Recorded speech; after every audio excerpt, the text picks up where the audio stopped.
হে ৰাম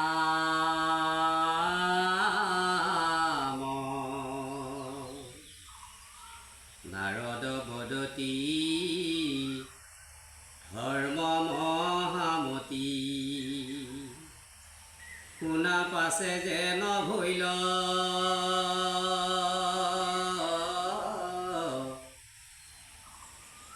শত্ৰুৰতনয় কামে বৈশ্য ঘূৰিয়া আপোনাৰ গৃহে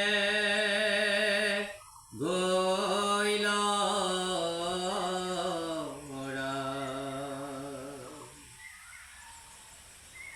এই সময়ত সবাকো দায়াই দৈত্য শিশু সমস্তক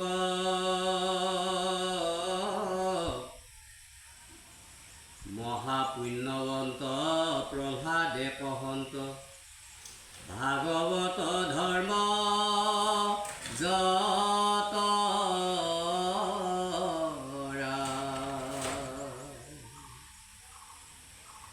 মহাবীৰ হিৰণ্যকশিপুৰ পুত্ৰ মহাভক্ত ধীৰ গম্ভীৰ ভক্ত প্ৰহ্লাদে সন্দামাৰ্কৰ টোলত শিক্ষা গ্ৰহণ কৰিবলৈ গৈছিলে আৰু তাত মানে তেওঁ গুৰুৱে কোৱা কথা তেওঁৰ মনে নধৰে। কাৰণটো হৈছে ধৰ্ম অৰ্থ কাম মোক্ষ এই চতুৰ্বৰ্গ সাধনৰ ধৰ্ম অৰ্থ কাম এই তিনিটাহে গুৰুৱে শিকায়, কিন্তু মুখ্যটো গুৰুৱে নিশিকায় আৰু তাৰ কাৰণে প্ৰহ্লাদৰ মনে নধৰে। গুৰুৱে যেতিয়া টোলৰ পৰা আঁতৰি আহে সেই সময়তে ভক্ত প্ৰহ্লাদে দৈত্য শিশুসকলক মহাভাগৱত ধৰ্ম এই ভাগৱত ধৰ্মটো উপদেশ দিবলৈ আৰম্ভ কৰে। হে ৰাম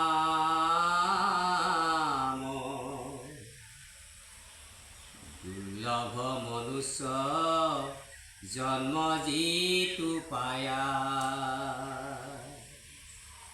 বুদ্ধিমন্ত যে বেহয়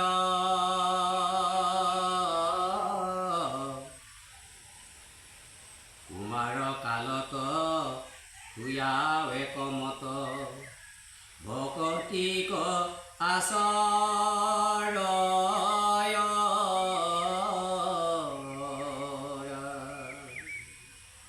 ভাগৱত ধৰ্মত এইটোকে কৈছে যে যিসকল মনুষ্যৰ ভিতৰত বুদ্ধিমন্ত আৰু এই মনুষ্য জন্মটো পৰম শ্ৰদ্ধাৰ বাপ সমস্ত আই সমস্ত এই দুৰ্লভ মনুষ্য জন্ম এইটো মনুষ্য জন্ম পাবৰ কাৰণে দেৱতাসকলেও স্বৰ্গত বাঞ্ছনা কৰি আছে কেতিয়া আমি মনুষ্য হ'বলৈ পাম পৃথিৱীত গৈ মৰ্ত্যত গৈ আৰু কেতিয়া হৰিভক্তি কৰিবলৈ পাম।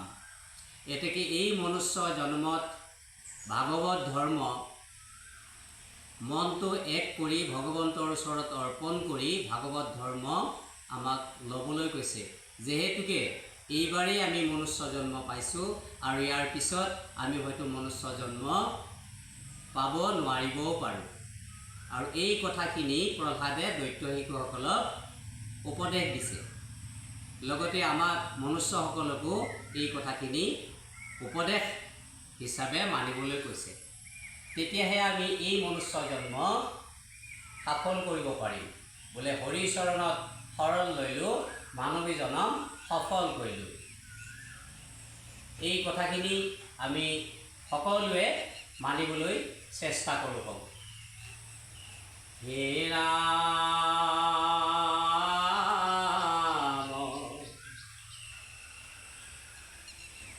মনুষ্য জনমে ধৰ্ম অৰ্থ কাম মুখকো পাৰে দিবাক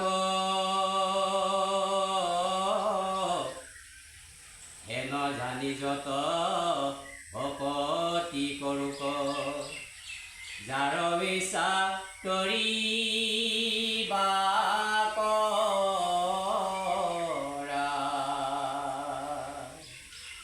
আৰু কৈছে এই ভাগৱত ধৰ্ম লৈ ভাগৱত ধৰ্ম পালন কৰি মনুষ্য জনম আমি নিশ্চয় সফল কৰিব পাৰিম।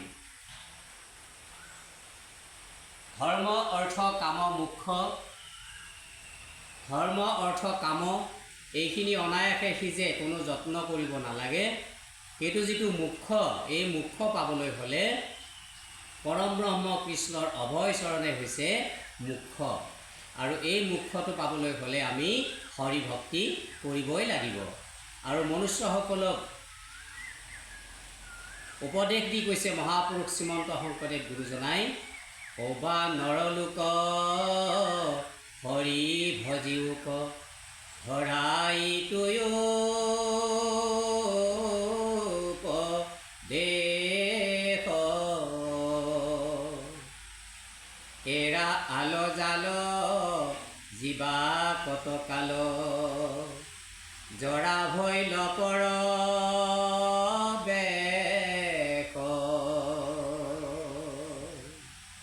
বোলে আমি কিমান দিন মনুষ্য হৈ জীয়াই থাকিম।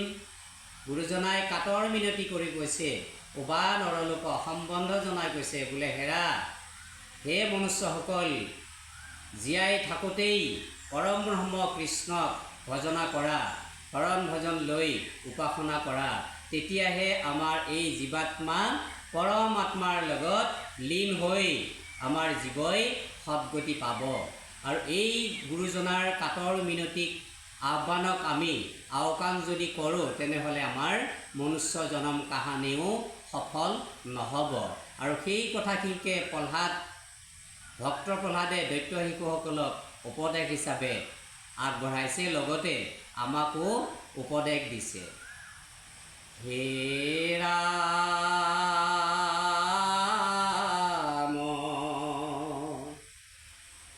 মনুষ্য শৰীৰ চঞ্চল সদাই কেতিক্ষণে কালে ধৰে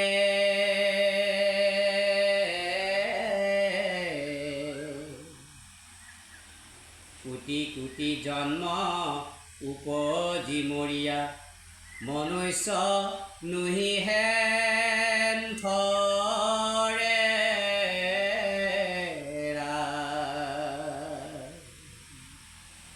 আমি এই মনুষ্য জনমটো বহু যোনিত ভ্ৰমণ কৰি এই জীৱটো বিভিন্ন যোনিত ভ্ৰমণ কৰি ঘূৰি ঘূৰি আহি একেবাৰে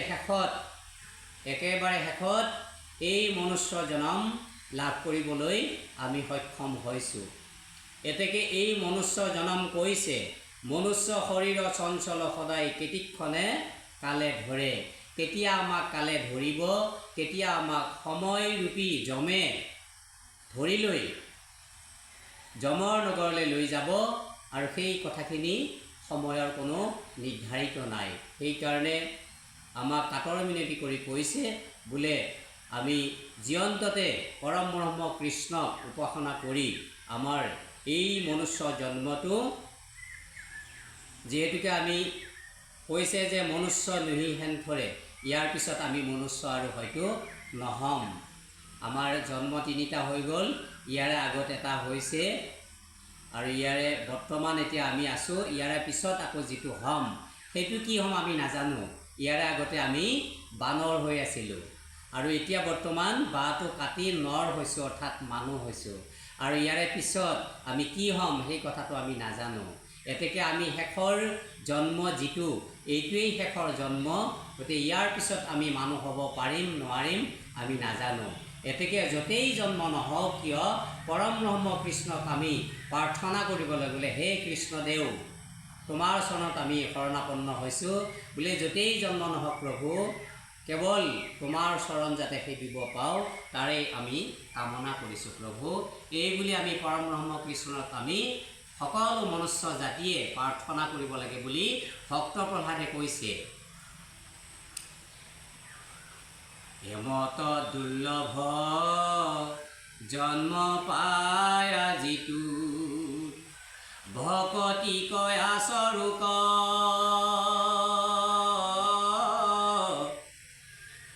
কাম্য কৰ্ম যত মিছা হেন জানি তাক বাঞ্ছা নকৰো কৰা।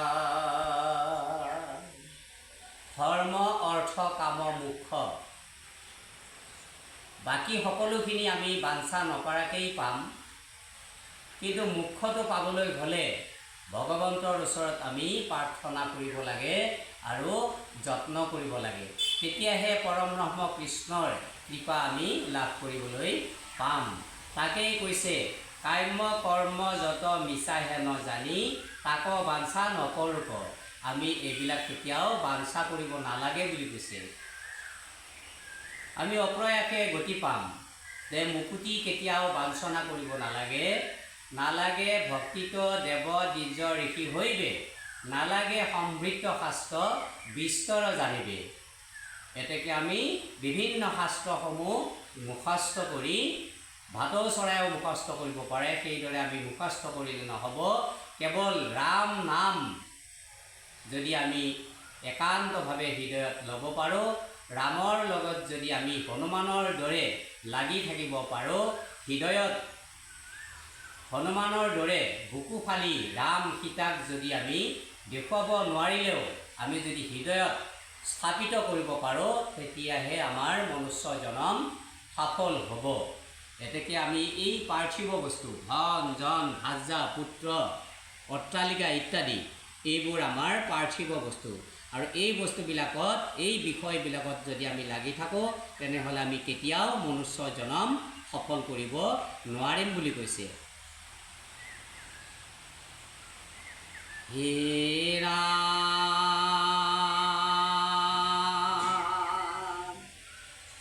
সমস্তৰে প্ৰিয় হৃদয়াত্মা, জগতৰে পিতা মাতা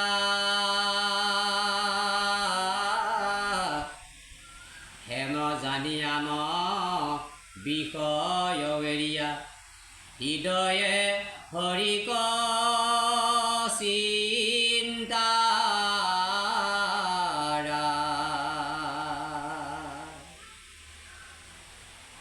যে কৃষ্ণয়ে পিতা, কৃষ্ণয়ে মাতা, কৃষ্ণয়ে দাতা, কৃষ্ণয়ে ধন, সৰ্বস্ব পৰম ব্ৰহ্ম কৃষ্ণদেৱেই আমাৰ সমস্ত।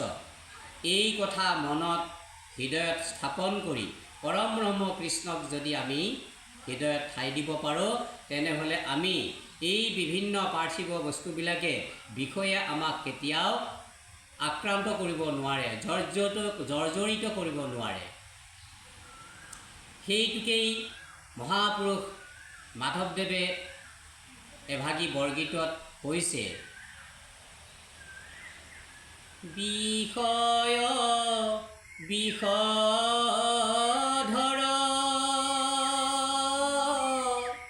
বিশেষ ৰজৰ,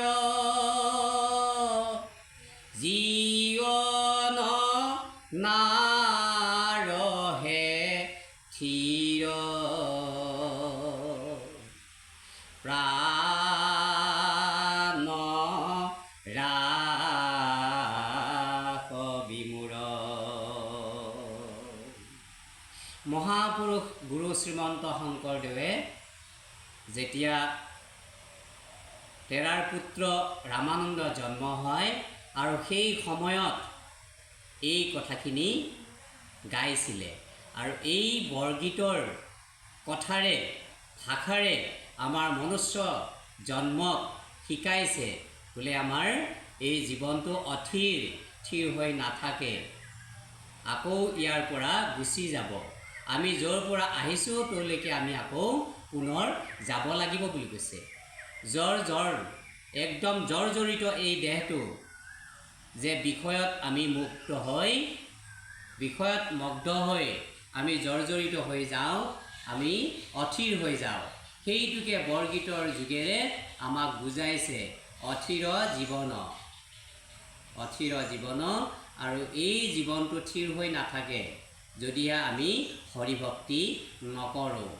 আজি মনুষ্য জনম হৈছে এই জীৱটো, কালি হয়তো এডাল জোক হ'ব পাৰে, পৰহি হয়তো আকৌ এটা ভেকুলী হ'ব পাৰে। এনেকৈ গৈ গৈ জীৱৰ কৰ্ম অনুসাৰে জন্ম হৈ পৰিৱৰ্তন ঘটে। এতেকে আমি মানুহবিলাকে হৰিভক্তি কৰি এই জীৱৰ যিটো বিষয়ৰ তাৰণা, এই তাৰণাৰ পৰা মুক্তি পাবলৈ হ'লে আমি হৰিভক্তি কৰিবই লাগিব বুলি কৈছে। এইটোকে ভক্ত প্ৰহ্লাদে শিশুসকলক ভাগৱত ধৰ্ম উপদেশ দিছে। হে ৰাম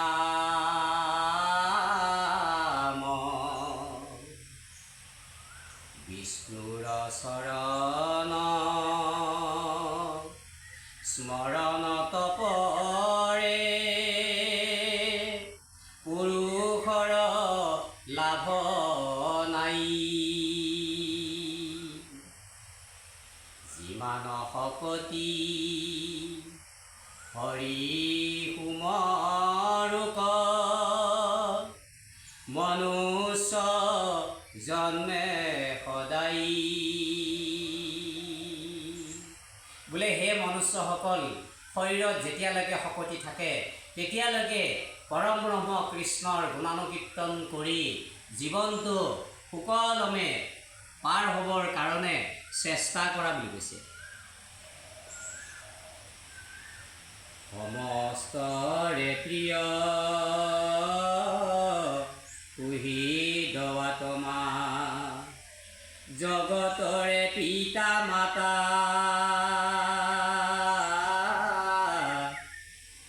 হেন জানিয়া ন বিষয় হেৰিয়া, হৃদয়ে হৰিক চিন্তা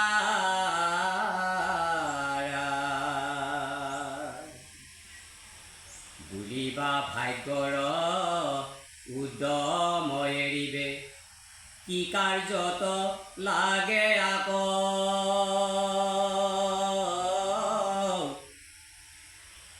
পশু শৰীৰতো ইন্দ্ৰিয়ৰ সুখ, সমস্তে দেহত পাৱে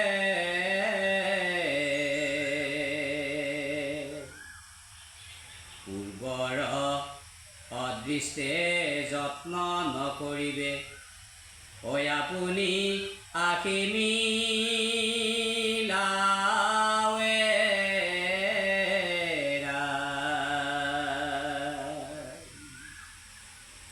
আৰু কৈছে ইহাৰ উত্তৰ শুনা নিৰন্তৰ দৈত্য শিশু মোৰ জাক।